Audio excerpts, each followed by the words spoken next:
The breaking point captain Elena Vasquez stood in the observation deck of Station Meridian, watching the distant glow of the Galactic Council headquarters through the reinforced viewport. The station orbited the neutral zone between human territory and Council space, a reminder of humanity's subordinate position in the galactic hierarchy. For 20 years, she had served the Council faithfully, believing in their promises of equality and justice. Tonight, everything had changed. The data chip in her pocket felt like it weighed 1,000 kilograms. She had carried it for 3 days now, unable to sleep, unable to think about anything else. The information it contained would shatter the fragile peace humanity had worked so hard to maintain. But peace built on lies was no peace at all. The door behind her slid open with a soft hiss. She recognized the footsteps immediately. Admiral Marcus Chen had trained her 15 years ago, when she was fresh out of the academy. He had taught her that honor mattered more than orders, that truth mattered more than convenience. Now she understood why those lessons had been so important. "You were right to call me," Marcus said, his voice heavy with exhaustion. At 65, he should have been enjoying retirement on Mars. Instead, he commanded humanity's defense forces from a cramped office on this forgotten station. "I reviewed the files you sent. 3 times. I kept hoping I had misunderstood something." Elena turned to face him. The Admiral looked older than she remembered. Deep lines creased his face, and his once dark hair had gone completely gray. "There's no misunderstanding, sir. The Council has been playing us from the beginning." Marcus moved to stand beside her at the viewport. "Tell me everything." "From the start." Elena took a deep breath. "It began 4 months ago. I was reviewing cargo manifests for our supply shipments, routine accounting work. I noticed discrepancies in the weapons allocations. Small things at first, a few crates here and there, but when I started digging deeper, the pattern became clear." She pulled out a tablet and brought up a series of shipping records. Every time we requested defensive weapons from the Council arsenals, our orders were delayed or reduced. Meanwhile, the Crover Dominion, which has been threatening our colonies for years, received triple their requested allocations. Same week every time. Marcus studied the data, his expression darkening. That could be coincidence. "Poor planning." "That's what I thought," Elena continued. "So I kept looking. I found the treaty amendments from 8 years ago, the ones that restricted our fleet size." "Do you remember the Council's justification?" "They said it was to promote peace," Marcus replied. "Reducing military buildups across all member species." "Except they didn't reduce everyone's military," Elena said. She brought up another file. The Crover expanded their fleet by 40%. The Zuthian Collective increased theirs by 30%. Even the Talmar, who are supposedly peaceful traders, doubled their warship production. Only humanity was actually restricted. Marcus was silent for a long moment. "Someone on the Council is deliberately weakening us." "Not someone," Elena said quietly. "Everyone. Sir, I cracked the encryption on classified Council communications. It took me 2 months and resources I probably shouldn't have used, but I had to know." She handed him the data chip. "This contains 3 years of internal Council discussions.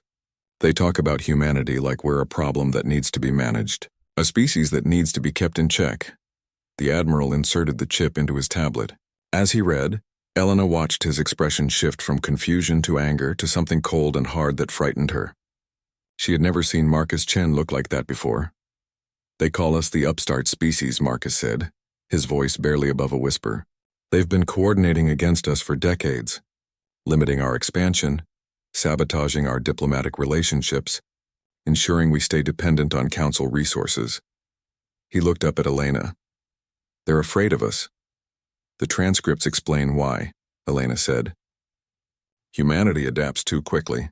We learn too fast. We make alliances too easily. In their own words, if we're allowed to develop without restrictions, we could challenge the established power structure within 2 generations." Marcus scrolled through more files. These casualty reports, the mining colony that was destroyed last year. The Council blamed it on equipment failure. "It was the Crovar," Elena confirmed. "The Council knew and covered it up. 63 people died, Marcus, families, children, and the Council protected their killers because they didn't want us demanding justice, didn't want us building up our military in response." The tablet nearly cracked in Marcus's grip. "How many others know about this?" "Just me so far. I wanted to bring it to you first before it went public. Once this information gets out, there's no taking it back." Marcus was quiet for a long time, staring at the data. Elena could see the calculations running behind his eyes, weighing options, considering consequences. Finally, he looked up at her. "We need to call a meeting." The inner circle. The inner circle was humanity's worst-kept secret. Officially, it didn't exist. Unofficially, everyone knew that the most powerful humans in known space met regularly to discuss matters too sensitive for public record. Military commanders, corporate leaders, colony governors, intelligence operatives. If anyone could decide what to do with this information, it was them. "I'll send the encrypted summons," Elena said. "How soon?" "Immediately. We can't wait on this." Marcus turned back to the viewport. 20 years, Elena. For 20 years I've been following council directives, limiting our capabilities, turning away recruits, because we weren't allowed to expand our forces. Every time we asked for more autonomy, they found reasons to deny us. I thought it was bureaucracy. I thought it was politics. It was sabotage, Elena finished. Systematic, deliberate sabotage, Marcus agreed. And if they've been doing this to us, how many other species have they treated the same way? That question had haunted Elena since she first discovered the truth. The files mentioned 3 other species that received similar treatment. The Vorlan Republic, the Daxon Federation, and the Kel Sovereignty. All younger civilizations, all restricted in ways the older council races never were. Divide and conquer, Marcus said. Keep the young species weak and competing with each other while the old guard maintains control. He straightened his uniform. That ends now. Over the next 72 hours, members of the Inner Circle arrived at Station Meridian from across human space. They came quietly on unmarked transports using cover stories about routine inspections and diplomatic visits. Dr. Sarah Okonkwo, humanity's leading xenobiologist. Governor James Martinez, who administered 5 colony worlds. Captain Wei Lin, the intelligence operative who had built humanity's spy network from nothing. Industrial magnate Robert Kozlov, whose shipyards built every human vessel that traveled the stars. They gathered in a secure conference room deep inside the station, sealed against electronic surveillance and protected by soldiers who had been personally vetted by Marcus himself. Elena presented her findings, walking them through months of research, showing them the proof of council betrayal. The reactions ranged from shock to fury to grim determination. Dr. Okonkwo, normally calm and analytical, had to leave the room twice to compose herself. Governor Martinez swore in 3 languages. Captain Wei Lin simply nodded as if this confirmed suspicions she had held for years. "What do we do?" Sarah asked when Elena finished her presentation. "We can't just ignore this, but if we confront the council directly, they could declare us in violation of treaty and send their fleets against us." "Let them try," Robert Kozlov growled. The industrialist was a massive man with hands scarred from years of working in his own factories. "My shipyards have been operating at 20% capacity because of council restrictions. But we've been stockpiling materials, preparing for the day when we might need to expand quickly. Give me 6 months and I can triple our fleet size." 6 months is too long, Captain Wayland said. Her voice was soft, but everyone in the room paid attention when she spoke. "My intelligence network indicates the Krovar are planning a major offensive against our colonies. They've been emboldened by council protection. If we don't act soon, we'll be fighting a war while still crippled by council restrictions." Marcus leaned forward. "What are you suggesting?" "We break away," Wayland said simply. "Withdraw from the council completely. Declare independence." The room erupted in debate. Some argued that humanity wasn't strong enough to stand alone. Others insisted that staying in the council meant accepting continued betrayal. The argument went in circles until Governor Martinez stood up. "Enough," he said, his voice cutting through the noise. "We're thinking about this wrong. The question isn't whether we're strong enough to leave the council. The question is whether we can afford to stay." He gestured to the data Elena had compiled. "Every day we remain under council authority, we're vulnerable. They limit our growth, sabotage our relationships, and protect those who attack us. We're not asking whether independence is risky. We're asking whether continued submission is survivable. And I say it's not," Sarah Okonkwo spoke up. "If we're going to do this, we need to do it right. We need allies. The other species the council has suppressed, they're potential partners. We need to reach out to them quietly, build a coalition. We also need leverage," Robert added. "Something that makes the council think twice about coming after us militarily." Marcus looked at Captain Wei Lin. Do we have leverage? The intelligence officer smiled for the first time since entering the room. We might. There's a project I've been quietly funding for the past 5 years, a research station in the outer rim beyond council space. They've been studying ancient technology, artifacts from civilizations that existed before the council was formed. What kind of technology? Elena asked. The kind that changes everything, Wei Lin replied. Faster than light drives that don't require council navigation beacons. Energy weapons that can punch through modern shields. Manufacturing techniques that could revolutionize our industrial capacity. We've barely scratched the surface. But what we've learned so far suggests that the ancient civilizations were far more advanced than anyone alive today. Marcus exchanged glances with the others around the table. How long until this technology is operational? For basic applications, maybe 3 months, Wei Lin said. For full military integration, a year or more. But even the basics would give us an edge. Then we have our timeline, Marcus decided. 3 months to prepare, to reach out to potential allies, to position our forces. Then we deliver our ultimatum to the council. An ultimatum demands a response, Sarah warned. What if they refuse? Marcus's expression was cold. Then we show them that humanity is done asking for permission. We're done accepting scraps from their table. We're done being treated like children who need to be managed. He looked around the room at each person present. The council fears what we might become if we're allowed to develop freely. I say we show them their fears were justified. The vote was unanimous. Humanity would prepare for independence. Not in decades, not in years. In months. As the meeting broke up and the inner circle members returned to their respective territories to begin preparations, Elena found herself alone with Marcus again. You know this changes everything, she said. Once we start down this path, there's no going back. Marcus nodded. I know. But Elena, we passed the point of no return the moment the council decided to betray us. We just didn't know it yet. He placed a hand on her shoulder. You did the right thing bringing this to me. History will remember that you were the one who had the courage to speak truth, even when that truth was dangerous.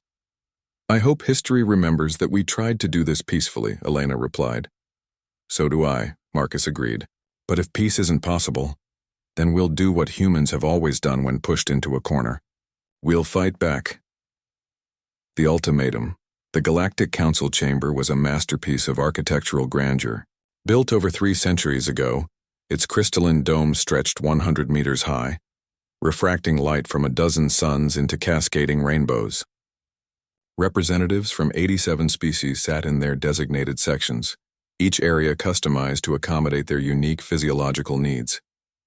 The methane-breathing Zaloth occupied pressurized bubbles. The silicon-based Kryn sat in heated alcoves. The aquatic Nilar floated in massive transparent tanks. At the center of it all stood the speaker's platform, where High Chancellor Vorn presided over the session. The Zethian leader was ancient even by his species' standards, having served the council for nearly 200 years. His chitinous exoskeleton bore the scars of countless political battles, and his compound eyes missed nothing. Today, those eyes fixed on the human delegation with barely concealed irritation. Humans rarely requested emergency sessions. They knew their place in the hierarchy, understood that younger species did not make demands of the council. Yet here stood Admiral Marcus Chen, flanked by 5 others, requesting immediate audience on matters of critical importance. The council recognizes the human delegation, Vorn announced, his translator converting his clicking speech into standard galactic. You may present your petition, Admiral Chen. Be brief. Marcus stepped forward. Behind him, holographic displays activated, filling the chamber with images and data. High Chancellor, honored delegates, I am not here to petition. I am here to inform you of decisions humanity has already made. A ripple of surprise moved through the chamber. The Krovar delegate, General Thax, made a harsh grunting sound that his species used for laughter. Humans do not make decisions without council approval. You forget your place. No, Marcus said calmly. We remember it perfectly. And we're changing it. He gestured to the holographic displays. For 23 years, humanity has been a loyal member of the Galactic Council. We've paid our tribute without complaint. We've followed every restriction placed upon us. We've trusted in council justice and council wisdom. His voice hardened. That trust was betrayed. The displays shifted, showing the shipping manifest Elena had discovered. While humanity was restricted to minimal defensive capabilities, The Krovar Dominion received unlimited military supplies. Weapons that were denied to us were given freely to a species that has repeatedly attacked our colonies.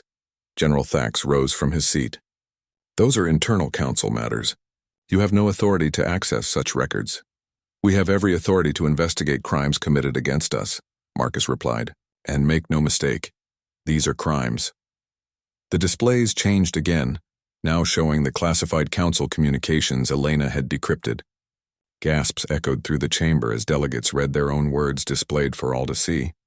The discussions about keeping humanity weak. The coordinated efforts to limit human expansion. The deliberate sabotage of human diplomatic initiatives. High Chancellor Vorn's mandibles clacked together in agitation. This is classified information. How did you obtain these files? Does it matter? Captain Wei Lin stepped forward, her voice carrying clearly through the chamber. Are you going to deny their contents? Are you going to claim these conversations never happened? Silence fell over the council. Several delegates shifted uncomfortably in their seats. The Vorlon representative, Ambassador Trell, looked particularly disturbed. The Daxon delegate appeared ready to speak but then thought better of it. Governor James Martinez moved to stand beside Marcus. The evidence is overwhelming. For 2 decades, the Council has systematically oppressed humanity and other younger species. You've violated your own charter, broken treaties you swore to uphold, and protected those who murdered our people. Last year, the mining colony on Kepler 186F was destroyed, Dr. Sarah Okonkwo added. Her voice trembled with barely controlled emotion. 63 people died. The Council told us it was equipment failure, but it wasn't. She pointed at General Thax. The Krovar destroyed that colony with military weapons. We have the evidence. Weapon signatures, debris analysis, even communications between Krovar ships coordinating the attack. General Thax's facial tentacles writhed in what might have been shame or anger. Those colonists were mining in disputed territory. They were warned. There was no dispute, Marcus said. That territory was legally ceded to humanity under treaty. A treaty the Council witnessed and guaranteed. But when the Krovar attacked, you protected them. You lied to us about what happened. You let them get away with murder because you wanted to avoid complications. The chamber erupted in shouting. Species that had long suspected Council corruption found their suspicions confirmed. Others defended the established order, claiming humanity was exaggerating or misinterpreting innocent mistakes. Through it all, High Chancellor Vorn sat motionless, his ancient eyes calculating. Marcus waited for the noise to die down. When it didn't, he activated a sonic pulse that cut through the chaos. The sudden silence was deafening. Humanity did not come here to argue, Marcus said. We came to inform you of our decision. Effective immediately, humanity withdraws from the Galactic Council. The chamber exploded again, but Marcus continued speaking over the uproar. We will no longer pay tribute to a system that works against our interests. We will no longer accept restrictions designed to keep us weak. We will establish our own governance, our own trade networks, our own alliances. This is treason, High Chancellor Vorn said, his voice cutting through the noise like a blade. No species leaves the Council. It is not permitted. Then change your laws, Robert Kozlov said, speaking for the first time. The industrialist's voice boomed through the chamber. Because we're leaving regardless. You can accept it peacefully or you can try to stop us. You would go to war with the Council? General Thax demanded. You have what, 200 ships? We have thousands. You would be crushed within weeks. Captain Wei Lin smiled. Would we? Are you certain? She activated another holographic display. This one showed the research station in the Outer Rim, the ancient technology her team had been studying. But more than that, it showed ships. Dozens of them, sleek and deadly, built using designs that predated the Council itself. This is impossible, one of the Zethian scientists exclaimed. That technology doesn't exist. Those designs are theoretical at best. They exist now, Wei Lin said, and they're operational. Humanity has been preparing for this moment. We're not the helpless species you've been keeping down. Not anymore. She expanded the display, showing weapon tests. The ancient energy cannons carved through modern shield technology like it wasn't even there. The propulsion systems moved ships at speeds that conventional drives couldn't match. The manufacturing capabilities could produce vessels in a fraction of the time current shipyards required. You've been hiding this, Vorn accused. Developing military technology in secret. That is a violation of Council law. Everything we did was in territory beyond Council jurisdiction, Marcus replied. We followed the letter of your laws. And even if we hadn't, your laws have no moral authority over us anymore. You lost that when you betrayed us. Ambassador Trell of the Vorlan Republic suddenly stood. The reptilian diplomat had been silent until now, but his voice carried weight when he spoke. The Vorlan Republic wishes to withdraw from the Council as well. Another voice joined in. The Daxan Federation also withdraws. The Kel sovereignty withdraws. Within minutes, a dozen species had announced their intention to leave the Council. All of them younger races that had suffered under the same restrictions as humanity. All of them emboldened by humanity's courage to finally speak truth to power. High Chancellor Vorn rose from his seat, and the chamber fell silent again. The ancient Zethian's voice carried the weight of 2 centuries of authority. You are making a mistake. The Council exists to maintain order in the galaxy. Without us, there will be chaos, war, suffering.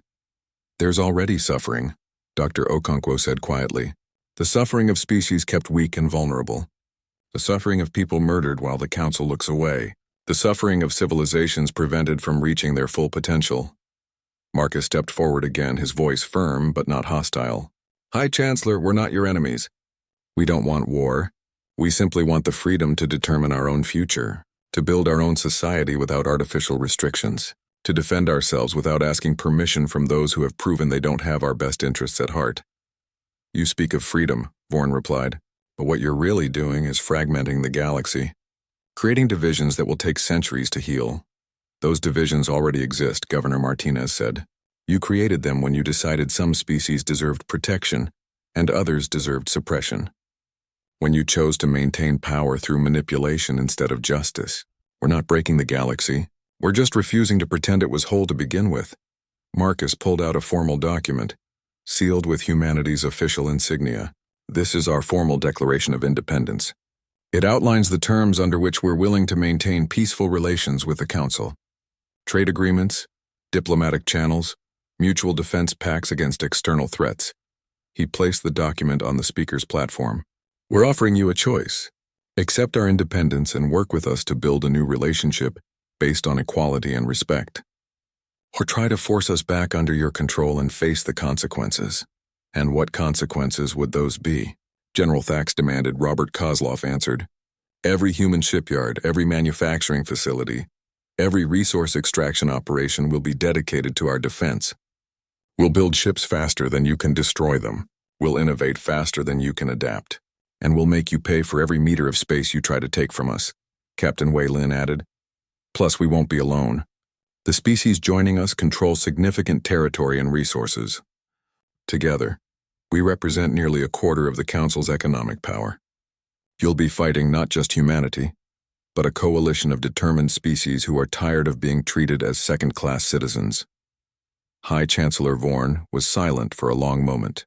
His compound eyes moved across the chamber, seeing the fractures that had appeared in what was once a unified body. Species that had supported each other for generations now eyed each other with suspicion. The younger races looked hopeful, energized by humanity's boldness. The older races looked uncertain, realizing that the comfortable order they'd maintained was crumbling. You've planned this carefully, Vorn finally said.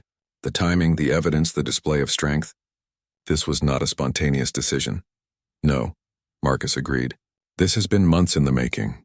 We gave you every opportunity to treat us fairly, every chance to live up to the ideals the Council claims to represent. You failed at every turn, so we prepared an alternative. The High Chancellor's mandibles clicked together in a pattern that suggested deep thought. If the Council accepts your independence, others will follow. The structure that has maintained peace for 3 centuries will collapse. Then build a better structure, Dr. Okonkwo said. One based on actual equality instead of thinly veiled oppression. One where all species have genuine representation instead of just the appearance of it. You have the chance to reform the Council into what it always should have been. Or, Marcus said quietly, you can try to maintain the old system through force and watch it tear itself apart. Because we won't be the last species to demand better treatment. We're just the first ones willing to risk everything to get it. The chamber remained silent. Every delegate present understood they were witnessing a pivotal moment in galactic history. The old order was ending. What came next would depend on the decisions made in this room today. High Chancellor Vorn finally spoke. The Council will need time to consider your demands. This is not a decision that can be made hastily. You have 72 hours, Marcus replied. After that, we begin establishing our independent governance regardless of your decision. We'd prefer to do this peacefully, but we're prepared for any outcome. He turned to leave, his delegation following. But before they reached the chamber exit, Ambassador Trell called out, Admiral Chen, the Vorlan Republic would like to discuss joining your coalition. We believe we have much to offer each other. Other voices joined in. Species that had remained silent during the confrontation now sought meetings, proposed alliances, requested information about the ancient technology. The political landscape was shifting in real time, and everyone wanted to position themselves on the right side of history. Marcus paused at the doorway and looked back at High Chancellor Vorn. For what it's worth, I hope you choose peace. Humanity has no desire to be your enemy. We just refuse to be your subjects any longer. Then he left, and the human delegation walked out of the Galactic Council chamber for the last time as members. They had delivered their ultimatum. Now they would see if the galaxy was ready to change. In the 72 hours that followed, the galaxy held its breath. The Council debated behind closed doors. Species contacted humanity seeking alliances or threatening retaliation. News networks across 1,000 worlds reported breathlessly on the crisis. Some called humanity's action courageous. Others called it suicidal. On Station Meridian, Marcus and his team prepared for every possible outcome. Ships were positioned. Defenses were readied. Diplomats reached out to potential allies while intelligence operatives watched for signs of military mobilization. Captain Elena Vasquez, whose discovery had started this entire chain of events, stood once again at the observation deck viewport. She watched human ships moving into defensive formations, ready to fight if necessary, ready to die if that's what it took to secure freedom. Do you think they'll accept? Dr. Okonkwo asked, joining her at the window. I don't know, Elena admitted. But either way, we've already won something important. We've shown that the Council isn't invincible, that their authority isn't absolute, that a single species determined enough can stand up and say no. That might be enough to change everything, Sarah agreed. And indeed, when the 72 hours expired and High Chancellor Vorn delivered the Council's decision, the galaxy learned that sometimes the greatest victories come not from military might, but from the courage to demand justice and the strength to back up those demands. The Galactic Council had crossed humanity one too many times. They had pushed too far, taken too much, assumed humanity would accept anything to avoid conflict. They were wrong, and that mistake would reshape the galaxy for generations to come. Humanity had issued its ultimatum. The Council had been forced to answer, and nothing would ever be the same again.